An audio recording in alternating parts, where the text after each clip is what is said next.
صفحے کے آخر سے لائن نمبر 3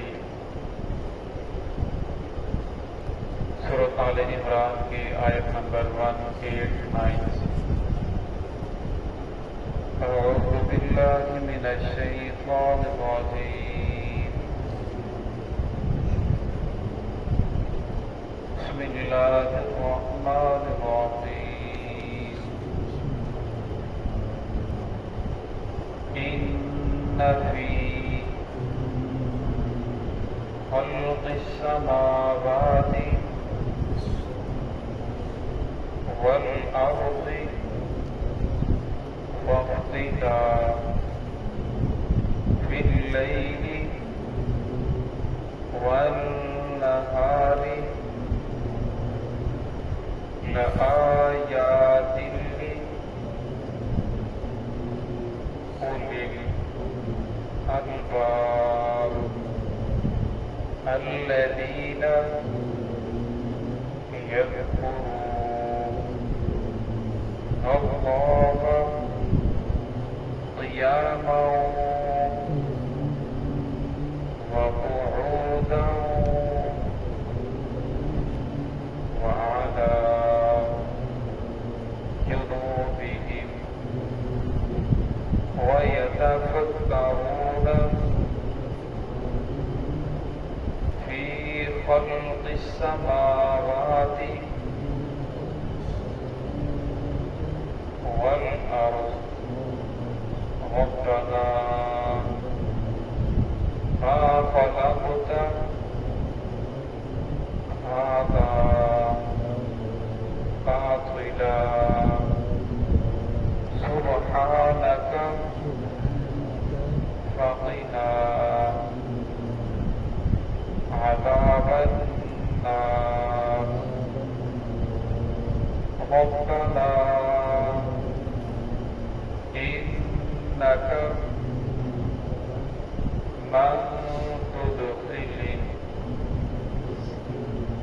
النار فقد أخزيته وما للظالمين من أنصار.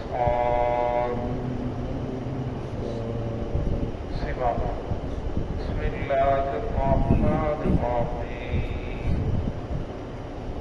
إن في خلق السماوات والأرض واختلاف الليل والنهار لآيات لأولي الألباب الذين يذكرون الله قياما وقعودا وعلى جنوبهم ويتفكرون في خلق السماوات والأرض ربنا ما خلقت هذا باطلا سبحانك فقنا عذاب النار ربنا إنك من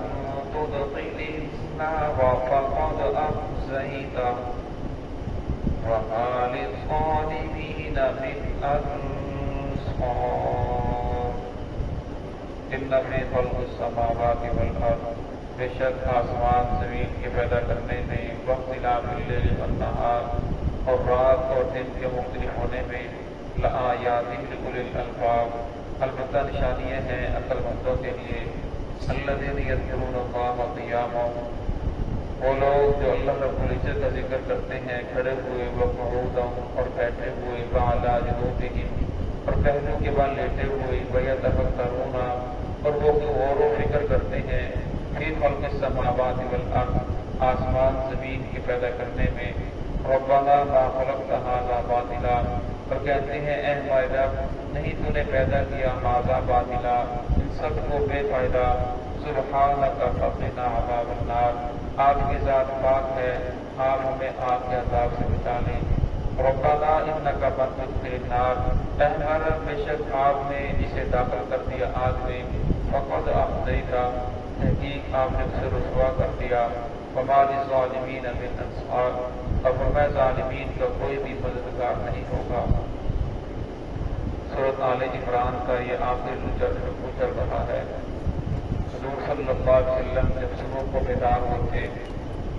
تو آسمان کی طرف چہرہ اٹھا کر اس رکوع کی پہلی 10 آیات کی تلاوت کرتے۔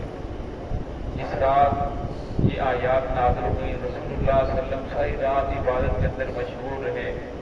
اور صبح کو جب نماز کا وقت ہوا حضرت بلال رضی اللہ تعالیٰ عنہ آپ کو اٹھانے کے لیے تشریف لائے تو آپ صلی اللہ علیہ وسلم پہلو کے بل لیٹے ہوئے رو رہے تھے۔ حضرت بلال نے پوچھا یا رسول اللہ آپ کیوں رو رہے ہیں؟ آپ کے تو اگر پھر فرض حال گناہ ہو بھی جائے تو اللہ نے اگلے پچھلے گناہوں کا بخشش کا وعدہ فرمایا ہے، پھر آپ اتنا کیوں رو رہے ہیں؟ تو آپ صلی اللہ علیہ وسلم نے فرمایا اے بلال آج رات میرے اوپر یہ آیات نازل ہوئی ہیں ان فی خلق السماوات والارض واختلاف اللیل والنہار لآیات لأولی الالباب، آج کی رات یہ آیات نازل ہوئی ہیں۔ پھر آپ صلی اللہ علیہ وسلم نے فرمایا جو شخص ان آیات کو پڑھے پھر ان کے اندر غور و فکر نہ کرے، آسمان زمین کی تخلیق میں غور و فکر نہ کرے، رات اور دن کے مختلف ہونے کے اندر غور و فکر نہ کرے، ورنہ اس شخص کے لیے ہلاکت ہے۔ حضرت ابن عباس رضی اللہ تعالیٰ عنہ فرماتے ہیں کہ ایک گھڑی کا غور و فکر کرنا اور پوری شب کے اندر یعنی پوری رات قیام کرنے سے عبادت کرنے کے سے افضل ہے۔ ابن عیینہ رحمۃ اللہ علیہ فرماتے ہیں کہ غور و فکر ایک ایسا نور ہے جو انسان کے دل کے اندر داخل ہوتا ہے، انسان کے دل کو منور کر دیتا ہے۔ تو اس آیت کے اندر اسی کا تذکرہ کیا گیا، فرمایا ان فی خلق السماوات والارض، اللہ رب بے شک آسمان اور زمین کے پیدا کرنے میں واختلاف اللیل والنہار اور رات اور دن کے مختلف ہونے میں لآیات لأولی الالباب، عقل مندوں کے لیے نشانیاں ہیں۔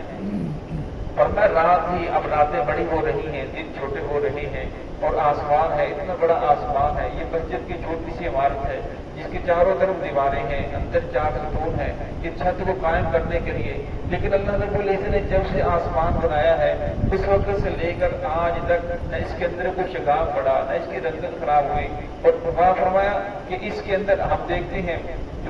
7 آسمان ہیں، 6 تو ہمیں نظر نہیں آتے، جو ایک ستون آسمان ہمیں نظر آتا ہے اس کے نیچے کتنے ستون ہیں؟ کوئی بھی ستون نہیں ہے۔ فرمایا وہ ذات جس نے بڑے بڑے آسمان کو پیدا فرمایا اور زمین کو پیدا فرمائی، زمین کے اوپر کہیں پہاڑ ہے، کہیں بہت بڑے بڑے کھڑے ہیں اور کہیں نہریں ہیں، اللہ رب نے کیسا نظام چلایا ہے، چاند ہے، سورج ہے، سیارے ہیں، ستارے ہیں، نباتات، جمادات، فرمایا ایسی ایسی اللہ نے مخلوقات پیدا فرمائی ہیں۔ انسان کے علاوہ 18,000 مخلوقات ہیں جو اللہ رب العزت نے پیدا فرمائی ہے۔ اور میں سورج کو دیکھ لیں، اگر آپ آج دیکھیں اور آج کے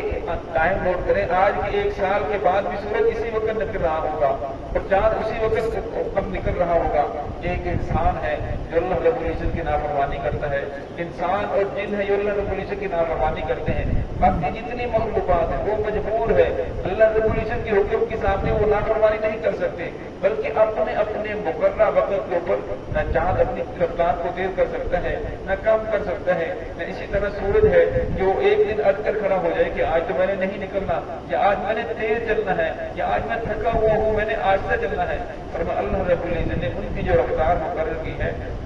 اسی رفتار کے اوپر وہ نکل رہے ہیں۔ اب دن ہے، دن کبھی بڑا ہو جاتا ہے، پہلے گرمیوں میں دن بڑے تھے، اب آہستہ سے دن چھوٹے چھوٹے ہونے شروع ہو گئے اور راتیں بڑھنا شروع ہو گئی۔ اور اس کے اندر بھی انسان کے لیے لآیات لأولی الالباب نشانی ہے عقل مندوں کے لیے۔ فرمایا جو عقل مند ہیں وہ اس کے اندر غور و فکر کرتے ہیں۔ ابن عیینہ رحمۃ اللہ علیہ یا غالباً سفیان ثوری رحمۃ اللہ فرماتے ہیں کہ جب میں صبح کو نکلتا ہوں جس چیز کے اوپر میری نظر پڑتی ہے اور فرمایا اس سے مجھے اللہ کی نعمت اور اپنے لیے ایک عبرت نظر آتی ہے، تو فرمایا جب انسان غور و فکر کرتا ہے پھر انسان دن بدن اللہ رب العزت کو قرب حاصل ہونا شروع ہو جاتا ہے، اللہ کے قریب ہونا شروع ہو جاتا ہے۔ وہ سمجھتا ہے کہ میں اس دنیا کے اندر ہمیشہ کے لیے نہیں آیا، یہ آسمان زمین اللہ رب العزت پیدا فرمایا، یہ جتنی مخلوقات ہیں آخر اس کا ایک نہ ایک مقصد ہے، تو فرمایا پھر انسان اللہ کے قریب ہونا شروع ہو جاتا ہے۔ لآیات لأولی الالباب، فرمایا اس کے اندر نشانی ہے عقل مندوں کے لیے۔ اب اللہ رب العزت نے آگے عقل مندوں کی صفات بیان فرمائی، فرمایا عقل مند وہ ہیں الذین یذکرون اللہ قیاما، فرمایا جو اللہ رب العزت کا ذکر کرتے ہوئے کھڑے ہوئے وقعودا اور بیٹھے ہوئے وعلی جنوبہم، اور فرمایا جب اس سے پر بھی لیٹتے ہیں پہلو کے بل، فرمایا اس وقت بھی وہ اللہ کا ذکر کرتے ہیں۔ وَيَتَفَكَّرُونَ فِي خَلْقِ السَّمَاوَاتِ وَالْأَرْضِ، اور فرمایا آسمان زمین کی تخلیق کے اندر غور و فکر کرتے ہیں۔ اب ذکر کرنے کے لیے اللہ رب العزت نے لوگوں کے لیے آسانی پیدا فرما دی، فرمایا اگر ذکر کرنا ہے تو اس کے لیے آپ کو وضو کرنے کی ضرورت نہیں، کیونکہ اللہ رب العزت کو معلوم ہے کہ انسان ہے، کمزور ہے، کسی کو معدے کا مسئلہ ہے، کسی کو کوئی اور مسئلہ ہے، انسان ہر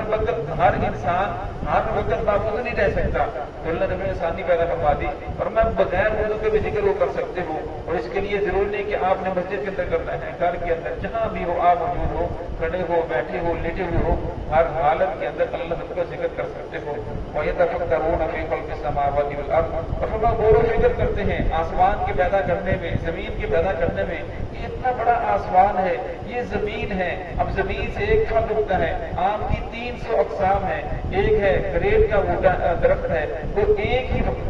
اس سے پانی لگ رہا ہے، ایک ہی زمین ہے، لیکن ہر جو اس کا پودا پھل ہوتا ہے، کسی کا رنگ مختلف ہے، کسی کا رنگ اور طرف ہے، اللہ رب العزت خوراک ایک ہی پہنچا رہی ہے، اب ان کے رنگوں کو مختلف کرنے والا، ذائقہ مختلف ڈالنے والا اگر کون ذات ہے، اور میں جو لوگ غور و فکر کرتے ہیں پھر کہتے ہیں ربنا ما خلقت ھذا باطلا، اے میرے رب آپ نے یہ سب کچھ باطل پیدا نہیں فرمایا، بے فائدہ پیدا نہیں فرمایا، بلکہ اس کا ایک نہ ایک مقصد ہے۔ یہ مسجد کس لیے بنائی گئی؟ مسجد کا ایک مقصد ہے لوگ اس کے اندر آ کر عبادت کریں، اللہ رب العزت کے ساتھ ان کا قرب ہو جائے، قرآن پاک کی تلاوت کریں، اور اللہ رب العزت اپنی التجائیں مانگیں، بچے آ کر قرآن پاک پڑھیں، دین سیکھیں۔ تو میرا مسجد کا ایک مقصد ہے، گھر تعمیر کرتا ہے اس کا ایک مقصد ہے، فرمایا انسان جو بھی کام کر رہا ہے اس کا ایک نہ ایک مقصد ہے، اور فرمایا اللہ رب العزت کیا سب چیزیں بے فائدہ نہیں پیدا فرمائی، بلکہ اس کا بھی ایک نہ ایک مقصد ہے۔ سبحانک فقنا عذاب النار، فرمایا پھر عقل مند جو لوگ ہیں وہ کہتے ہیں